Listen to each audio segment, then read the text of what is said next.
নমস্কার, সোজা সাপটা সুব্রতয় আপনাদের স্বাগত। যা বলবো সোজা সাপটা বলবো।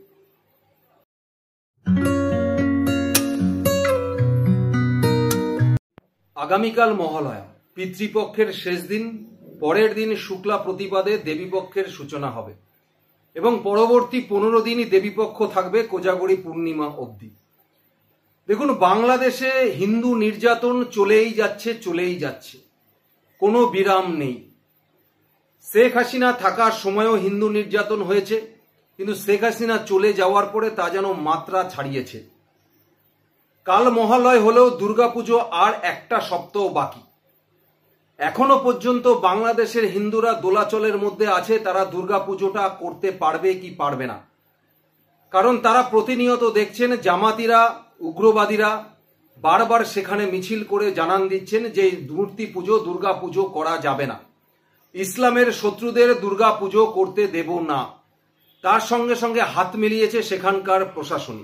একের পর এক ফতোয়া জারি করা হচ্ছে, বারবার দফা দেওয়া হচ্ছে, 12 দফা 16 দফা করে। যারা যারা পুজো করতে যাচ্ছেন তাদেরকে পূর্বতম জিজিয়া করের মধ্যে লক্ষ লক্ষ টাকা দিয়ে তবে দুর্গাপুজো করতে হচ্ছে। এবং দুর্গাপুজো করতে গেলেও তাদের অনেকগুলো নীতি এবং নীতির ওপরে দাঁড়িয়ে তাদেরকে করতে হচ্ছে, বা অনেকগুলো নিয়ম কানুন মেনে তাদেরকে করতে হচ্ছে। বিকেল 4টের মধ্যে প্রতিমা তাদেরকে নিরঞ্জন করে দিতে হবে। 4টের পরে আর ভাসান দেওয়া যাবে না, ভাসানে কোনো মাইক ব্যবহার করা যাবে না, বক্স ব্যবহার করা যাবে না। এমনকি আজানের সময় কোনো রকম মাইক চালানো যাবে না, মাইক বন্ধ রাখতে হবে। বিভিন্ন ফতোয়া জারি করা হচ্ছে। তার মধ্যে থেকেও বাংলাদেশের সনাতনীরা এক কাট্টা হয়ে রাস্তায় নেমেছেন, তারা দাবি তুলেছেন সমস্ত হিন্দু এক হও বলে। কিন্তু যে খবরটা আসছে সেই খবরটা অত্যন্ত ভয়াবহ। কারণ এখন তাদের মধ্যে একটা গুঞ্জন বেরিয়েছে যে কোজাগরী লক্ষ্মী পুজোর দিনে ভয়াবহতা তৈরি হতে পারে বাংলাদেশে,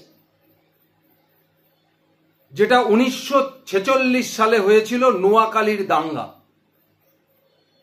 কেন আমি কথাটি বললাম? কারণ এই কথাটি সোশ্যাল মিডিয়ায় বারবার আনাচে কানাচে ছড়াছড়ি হচ্ছে। তবে কোনো উগ্র মৌলবাদীরা এই কথাটা লেখেনি। এই কথাগুলো লিখছে কে? কথাগুলো যিনি লিখছেন তিনি হলো একটি কলেজের প্রফেসর, তাও মহিলা প্রফেসর। নাম তার পাপিয়া নাসরিন। উনি দৌলতপুর ডে নাইট কলেজের প্রফেসর, অ্যাসিস্ট্যান্ট প্রফেসর। ভাবতে পেরেছেন? একজন কলেজের প্রফেসর নিশ্চয়ই তিনি শিক্ষিত বলেই তিনি আজকে প্রফেসর হয়েছেন, অ্যাসিস্ট্যান্ট প্রফেসর হয়েছেন দৌলতপুর ডে নাইট কলেজের। তিনি আবার একজন মহিলা হয়ে তিনি লিখছেন তার ফেসবুক প্রোফাইলে যে ভারতে গিয়ে যত ইচ্ছা দুর্গাপুজো করুন, এটা মুসলমানদের দেশ, বাড়াবাড়ি করলে নোয়াখালীতে 1946 সালে যা হয়েছিল সেটাই হবে। মনে আছে তো 1946 সালের নোয়াখালীর কথা? 1946 সালের 10ই অক্টোবর কোজাগরী লক্ষ্মী পুজোর দিন ছিল। সেদিনকে হিন্দু নিধন হয়েছিল, হিন্দু নিধন। 5000-এর ওপরে হিন্দুদের গণহত্যা করা হয়েছিল। 5000-এর বেশি হিন্দুকে হত্যা করা হয়েছিল। শয়ে শয়ে হিন্দু নারী ধর্ষণের শিকার হয়েছিল। হাজার হাজার হিন্দু নারী পুরুষকে জোরপূর্বক ইসলাম ধর্মে ধর্মান্তরিত করা হয়েছিল। কিছু কিছু এলাকায় হিন্দুদের স্থানীয় মুসলিম নেতাদের অনুমতি নিয়ে তবে চলাফেরা করতে হতো। হিন্দুদের ওই সময় মুসলিম লীগকে চাঁদা দিতে হতো বেঁচে থাকতে গেলে। যেরকম আমরা জিজিয়া কর শুনেছিলাম, ঠিক সেরকম ঠিক এইবারও দুর্গাপুজোর ক্ষেত্রে এই জিজিয়া কর চালু হয়েছে। পুজো করতে গেলে পারমিশন নিতে হবে, তার সঙ্গে সঙ্গে তাদের 5 লাখ 7 লাখ টাকা জিজিয়া কর দিতে হবে, তবে পুজো করতে হবে, না হলে করতে পারবে না। পুজো করতে গেলে একাধিক নিয়ম কানুন মানতে হবে, না হলে পুজো করতে পারবে না। উগ্রবাদীরা, জামাতরা আওয়াজ তুলে দিয়েছে, হিন্দুরা বাংলাদেশ ছাড়ো, 24 ঘন্টা টাইম দিলাম, 48 ঘন্টা টাইম দিলাম। কেউ কেউ বলছে যে বাংলাদেশ তোমাদের জায়গা না, তোমরা ভারতে যাও, বাংলাদেশ মুসলমানদের জায়গা। মুসলমানদের জায়গায় কাফেরদের কোনো জায়গা নেই তারা বলতে শুরু করেছে।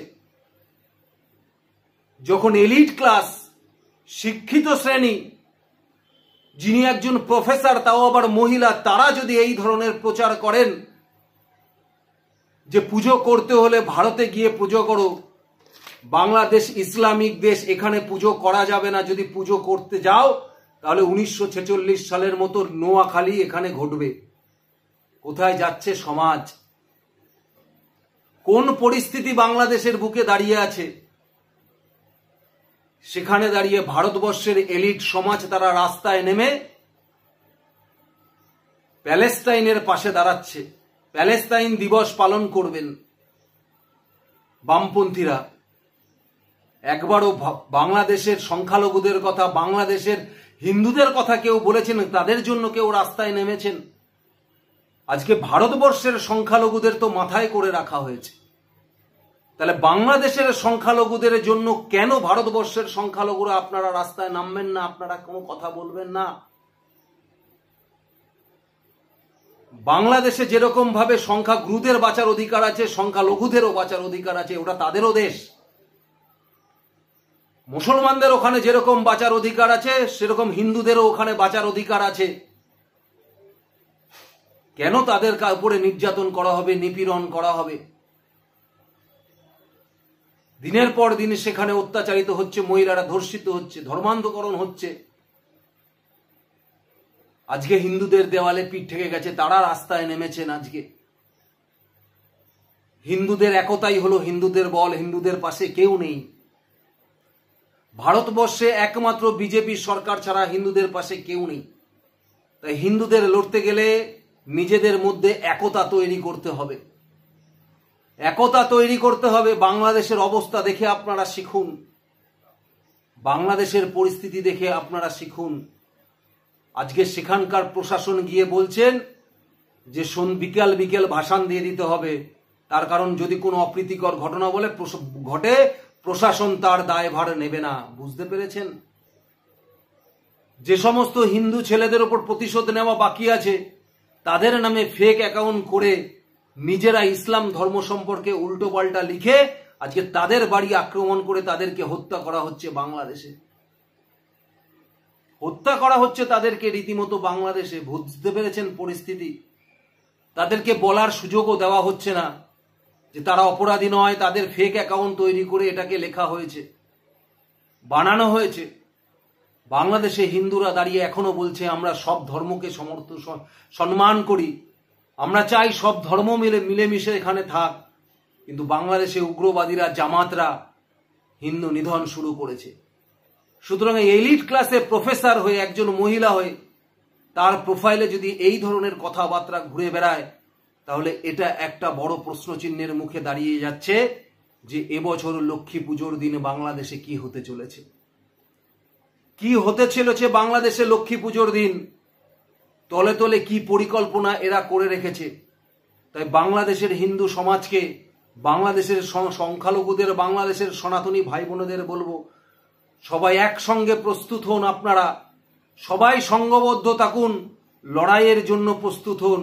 এ লড়াই আপনাদের অস্তিত্ব বাঁচানোর লড়াই, এ লড়াই আপনাদের মা বোনেদের সম্মান বাঁচানোর লড়াই, এ লড়াই আপনারা যে দেশে জন্মগ্রহণ করেছেন সেই দেশে আপনাদের অস্তিত্ব টিকিয়ে রাখার লড়াই। তাই আজকের দিনে দাঁড়িয়ে সেভ বাংলাদেশ হিন্দু, বাংলাদেশ হিন্দুদের পাশে দাঁড়ান, বাংলাদেশ হিন্দুদের শান্তি কামনা করুন, বাংলাদেশ হিন্দুদের সুস্থতা কামনা করুন, তাদের হয়ে গলা ফাটান, তাদের হয়ে আওয়াজ তুলুন। বাংলাদেশ হিন্দুদের একতা আমরা চাই বাংলাদেশ হিন্দুদের পাশে দাঁড়াতে।